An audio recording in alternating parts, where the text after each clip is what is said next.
Hi everyone, welcome back to my channel. Today we're going to talk about the Netflix original called An American Murder, The Family Next Door. I thought that, it's not healthy to be obsessed with just one thing or one interest. So I thought we'd take a step back while nothing is going on in the Vallow Daybell case. And for 10-20 minutes talk about Netflix latest offering dealing with true crime, and it's the murder of Shanann, Cece, Bella, and Nico Watts by her husband, Chris Watts. So it's a case of family annihilation. Spoiler alert! This video is going to be discussing the details of the Netflix documentary that's currently airing. It just aired yesterday, so I watched it right away. And if you haven't watched it yet, again, it's An American Murder, The Family Next Door. If you haven't watched it, then stop the video because this is going to be filled with spoilers. So if you're sticking around, let's get into it. The documentary consists of archival footage. It has police body cam footage, it has videos and pictures of Shanann that she had uploaded to social media and that others had uploaded to social media. It has private video and pictures from the Ruchek family. That was her maiden name, was Ruchek, and that's her family. And it's got Ring doorbell footage, neighbor security cam footage, drone videos, videos taken from the police interrogation rooms, and so on. So this is a documentary compiled of footage. So it doesn't speculate on things, doesn't have talking heads. And in a way, it's kind of refreshing that way. So the strips of information, they're artifacts, and they're presented more or less in a linear manner, but it's presented in a way to the viewer that's a logical way, and it's suspenseful. I'm assuming most people that come to this documentary know facts about the case. Some people have seen most of this footage already because they were very interested in the case and obsessed with it and have watched all the interrogation videos for hours and the whole thing. Even if you're that interested in the case, you'll still have little bits of things you haven't seen before provided by the Ruchek family. So that's very interesting. The documentary starts off with the last known footage of Shanann. It's the Ring doorbell footage of her coming in as she's coming in the front door after her business trip out of town. Shanann's entering the house is interspersed with text messages from her good friend Nicole Atkinson, asking about the doctor's appointment that she was supposed to go to the next day, asking, how did the doctor's appointment go, blah, blah, blah. But the next day, the texts aren't coming back from Shanann. Nicole's texts are not answered. So Nicole becomes concerned, and she comes to the Watts home to check on Shanann. Shanann had not been feeling very well, and I'm thinking that she assumed that maybe Shanann maybe passed out from low blood sugar or something like that. And it cuts to the 911 call that Nicole Atkinson made to the police reporting Shanann either missing or needed a welfare check, essentially. So then it cuts to the police body cam footage arriving at the Watts home as a result of the 911 call. And this to me really added to the scene and to the story, because you're almost voyeuristically or vicariously coming from the perspective now of the police officer, because you're literally, it's on the body cam. So you're seeing him driving, with the steering wheel and all the different houses that are, all these beautiful houses in the neighborhood. And you're in the place of the police coming up upon this, dealing with this distressed best friend and the best friend's son, who are now coming to essentially help the officer do a welfare check on Shanann. And they're also trying to contact the husband, and you can see this through the body cams. The hero of the piece, let's just give it right now, the award goes to Nicole Atkinson. Hands down. We all need a best friend, just like Nicole Atkinson. One that follows up with us and one that follows through when things seem hinky. Pregnant Shanann had missed her 9 a.m. doctor's appointment. This was a very important doctor's appointment. She missed it. She didn't report back to her best friend, and the best friend called the police. That is what the kind of person we need. So Nicole also contacts Shanann's mother to assess if she had heard from Shanann and to also try to get access inside the Watts home through the door code that was on the garage, and to see if perhaps Shanann is maybe passed out inside. And while this is going on, of course, Chris Voss is also being contacted, and he makes his way to the scene, and you see this through the body cam, how Chris arrives on the scene. He comes immediately into the garage, very perfunctorily with the police, in my opinion, goes and tries to look into the car that's in the garage and accesses his way into the house, okay? So then when he comes around, I guess to let them in through the front door, or police need to secure permissions to enter the property. You can't just come on in. And what I found interesting is that there's questions like of, can I go into the house? And what Chris says to the police officer, or what he says to the room in general, is he can come in. You can tell Chris is kind of a little bit low-key pissed at Nicole for foiling his plans. Who knows how far along with the shenanigans he could have gotten had Nicole not been right on top of it and had police go to the house before Chris had a chance to get home and maybe secure more of the alibi or whatever the story was, But Nicole has the police already knocking at the door, so Chris is not impressed. And, he's like, he can come in. So I took note of that, the way he said. And then you hear Shanann's mom on the phone telling Nicole, I give you permission to come into my daughter's home. So, of course, she comes in. I mean, she and her son were going to come in. There's just no question. But I noted that little bit of shade that Chris really wasn't too impressed with Nicole. Nicole also finds Shanann's phone. Oh, who knows what Chris would have done with the phone. But Nicole finds the phone, the purse is there. She even notes to the officer that the medication's still in it. These are things that a husband should be doing, by the way. That becomes obvious that Chris is not really that helpful. He pretends to be helpful and to run his mouth a whole bunch. But no, he's really truly not being helpful. Nicole is the hero of the piece. So then the documentary switches to older pictures of Shanann, and she looks very different than how we see her in the current time. Lupus had taken its toll on her, and you can tell.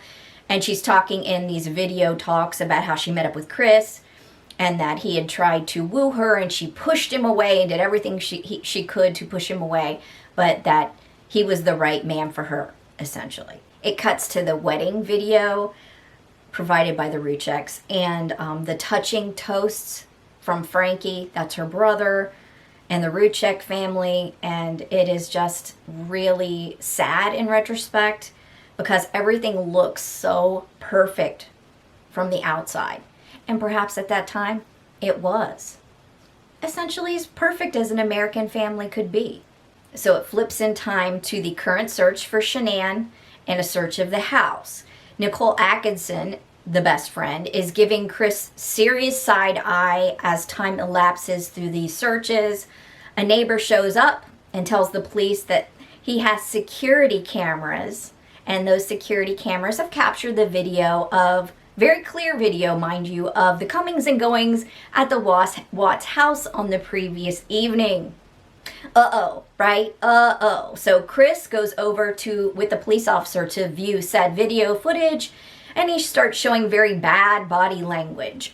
His hands behind his head in an arrest me already, I'm the perp stance, jabbering.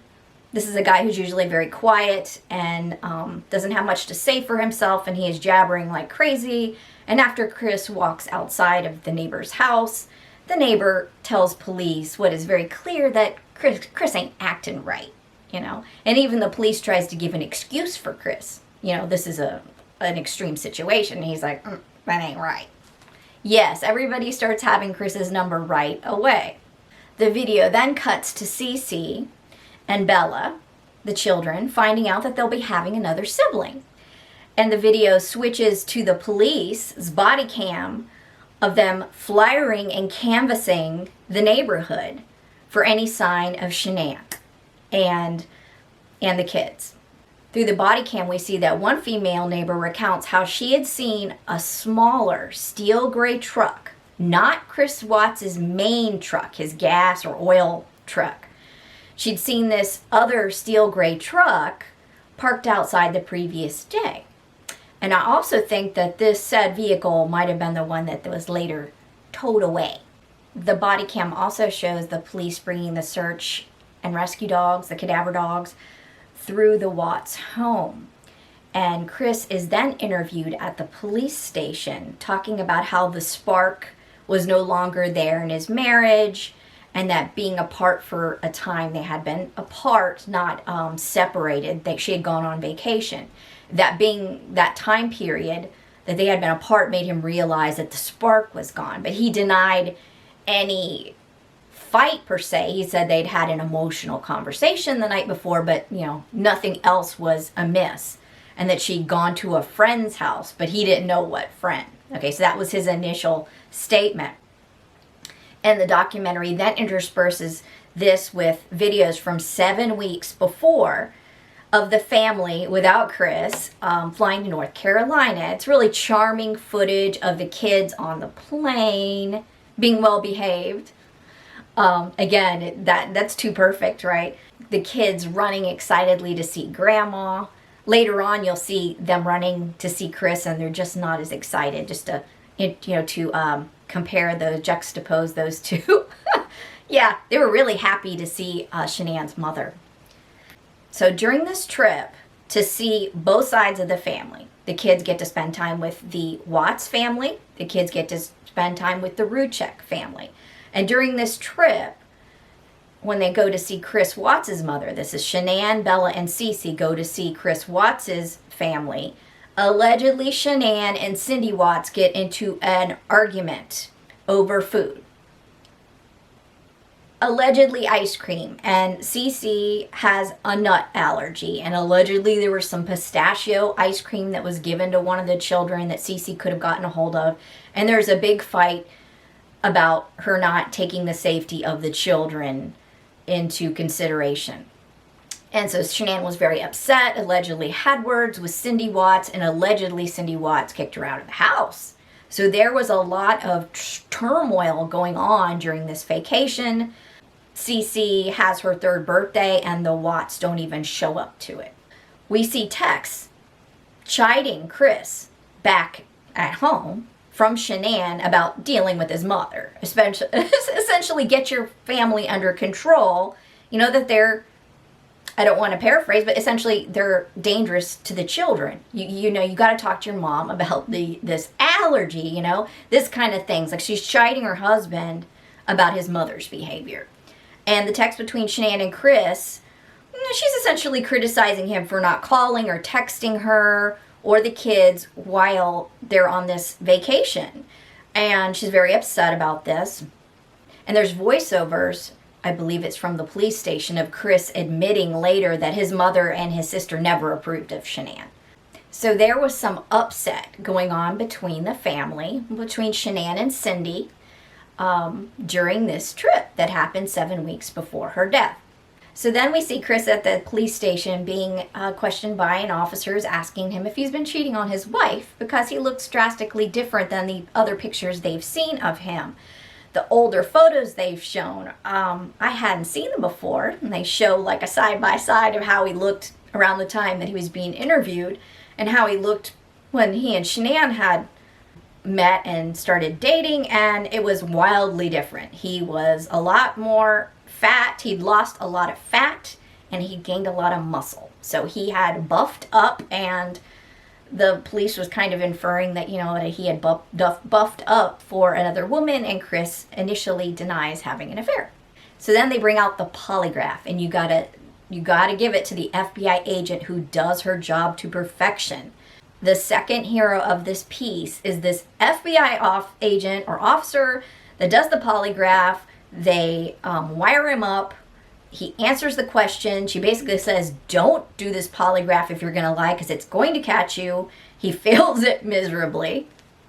The documentary then switches back to the North Carolina trip, and Shanann is texting the friends that Chris has shut her out both emotionally and physically. Towards the end of that North Carolina trip, Chris joined in the trip.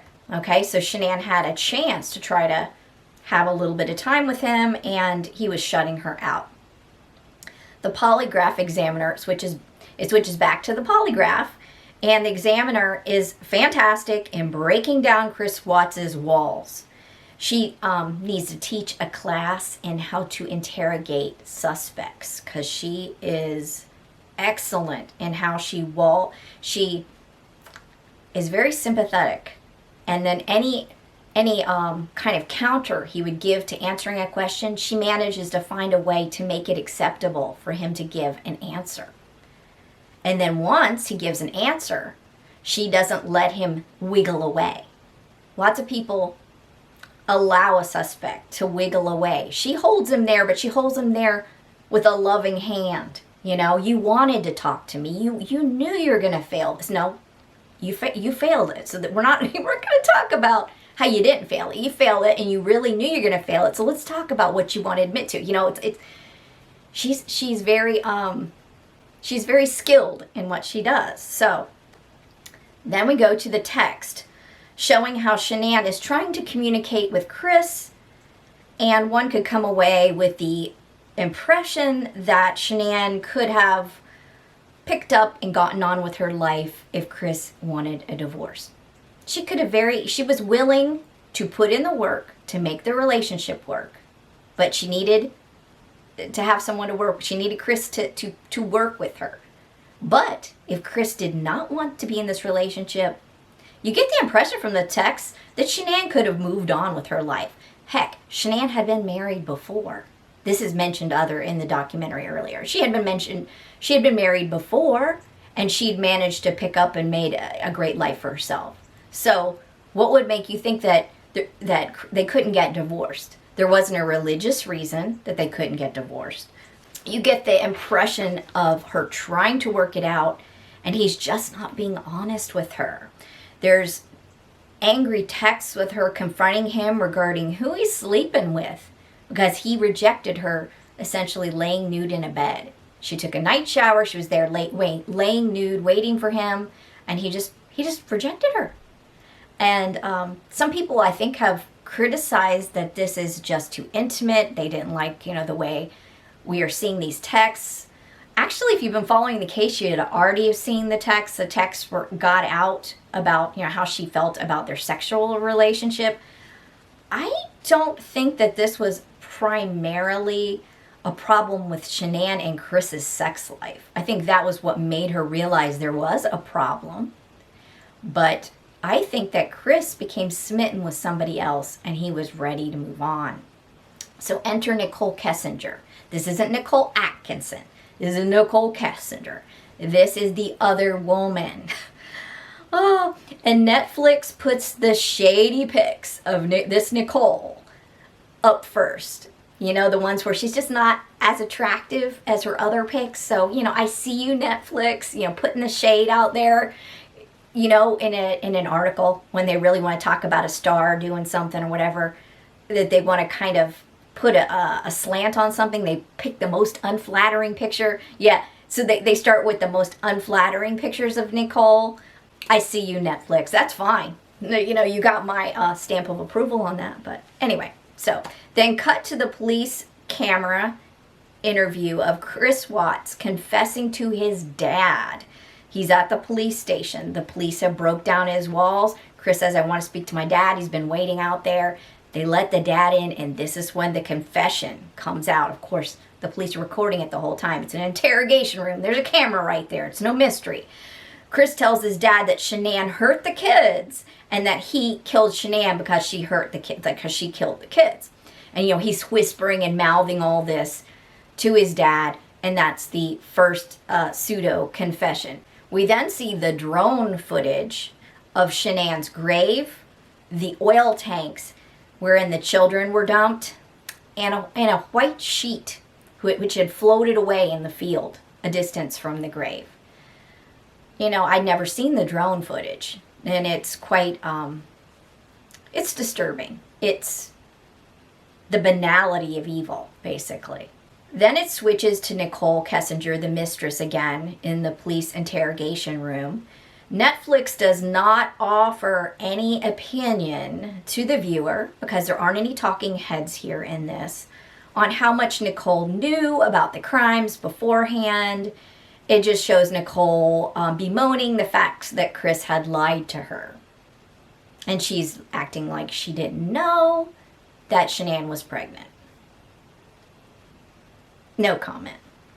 We also get to see how many people on the internet took sides after Chris's first confession that Shanann killed the kids and that he then killed Shanann.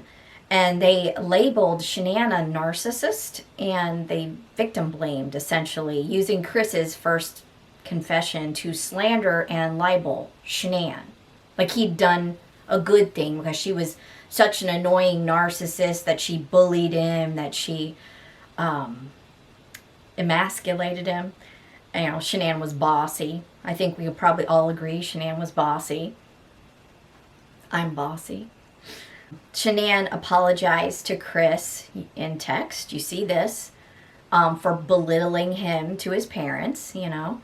And because I think she'd said, and I'm going to paraphrase this, essentially like, grow some balls and deal with your parents. Like, deal with him about the allergy. You know, side note, if you have a kid with an allergy, it has to be respected. And if they're a young child and don't know, hey, avoid XYZ, you need to take it out of the house. And if that child is going to somebody's house, they need to be apprised of it, that your child has an allergy, especially if it's a grandparent. Your child has an allergy, and keep that food away. Now, if the child is not old enough to understand it and to appreciate the seriousness of the situation, that they're going to have an EpiPen, and maybe their airways are going to close if they take a lick of that pistachio nut ice cream, then you got to have it removed from the house, or keep it away from the kids. You can't serve it to one kid and have another kid sitting there. It's just not going to work. And that, to me, that's a no-brainer. They don't go into the depth of why allegedly Cindy and or anyone in that house had that thing. They didn't get into it. They leave that there for you because there are no talking heads in this. So then the documentary finishes out with the case of the people versus Chris Watts. Chris is entering a plea of guilty, 9 times guilty plea for the murder and the associated crimes in exchange for the state not seeking the death penalty. So essentially for the murder of his wife, Shanann, for the murder of Bella, for the murder of Celeste, his daughter, for the murder of Nico, the unborn, and also the associated crimes for the way he disposed of the bodies. So Chris admits he had killed Shanann after having sex with her, allegedly, and that Bella came in during or right after the murder, asked what's wrong with mommy. Chris puts both of the girls alive in the truck with Shanann, deceased, in the cab of the truck. He then proceeds to drive with their dead mother in the truck for upwards of 45 minutes to the Survey oil site that he was scheduled to go to. Yeah, and then what he does is he kills the 2 girls. He digs a grave for Shanann first, I do believe, kills the 2 girls, and then puts the girls in 2 separate oil tanks at the Survey site. It is horrendous. It is honestly horrendous. So is this a worthwhile documentary to watch? Yeah, I think so. People were also quite disturbed by the fact that they didn't have someone narrating every little bit, and there was so much social media that you could put a whole documentary together without somebody telling you what to think or leading you from part to part, because there was literally documentation for everything. There was an artifact for everything. And I want to say, in this social media saturated world we live in, this is going to be probably the new way that documentaries are going to be done. If somebody puts every single thing out there, and then the police have the security body cams, and we all have security around our houses, and everything's on social media and the texting, I think we're going to have more documentaries like that. So the people that are kind of taken aback by it, this is going to be our new normal. This is my opinion. This documentary is also made with the participation of the Ruchek family, who provided many of the videos, and it gives a PSA at the end about the statistics of violence against women, and that most of the time violence against women is done at the hands of the husband or the significant other. one is left wondering without having an overview and just having the social media tell the story and the artifacts tell the story. One is left wondering some questions. So I'm not going to say this is a perfect documentary, because you're left wondering why Chris Watts felt like he had to annihilate his entire family. But you know what? I don't know if anyone can really answer that but Chris. And I don't know if Chris even really knows the complete answer himself. Sometimes you're never going to know the answer. Shanann had been divorced before, like I mentioned, so it's not like she wouldn't have given him a divorce, or that she would have been held back by religious beliefs to divorce him. And there's no evidence that she would be unreasonable and not let him ever see the kids or something like that, even though he claimed that she had said that to him in the heat of the moment when he told her, he finally admitted to having an affair with Nicole Kessinger to her. But, there's no evidence that Shanann would have been brutal to him. Also, another question that's not answered is, what is so great about Nicole Kessinger that would make you annihilate your whole entire family for her? Because Chris does surmise in one point in a police interrogation interview, and it's overlaid about had he never met Nikki, he didn't know if he would ever have done this, essentially. But he doesn't put the onus on Nikki. He's just saying that he didn't realize his relationship with Shanann was bad until he met Nikki. So anyway, that's just left hanging there, never to be answered. So then one loose end that's not tied up is the Cindy Watts angle, Chris Watts' mother, the one that had had the words with Shanann at the vacation 7 weeks before, allegedly. And you see her in the courtroom after Chris has pled guilty to murdering his whole entire family, her standing up and, the victim impact statement and saying essentially that she loves him, and of course she does. It's her son, but the position of Chris's parents in this documentary isn't flattering, but you can't say that someone told you to feel that way if you feel that way, because it's just the evidence is sitting there, so I don't know. I'm sure Cindy Watts will have an opinion about this documentary, not casting her in a flattering light, maybe she'll pen a letter or something letting us all know. I don't know. But anyway, this is simply my opinion of the Netflix documentary called An American Murder, The Family Next Door. I think it's worth a watch. It's totally worth a watch if you were familiar with the case. And also, to those who are surprised by this new way of presenting a documentary, I say, don't be surprised. It could probably even become more detailed as time goes on and technology develops further. So, I hope you enjoyed this. I hope it was edifying. And without further ado, have an excellent day. Bye.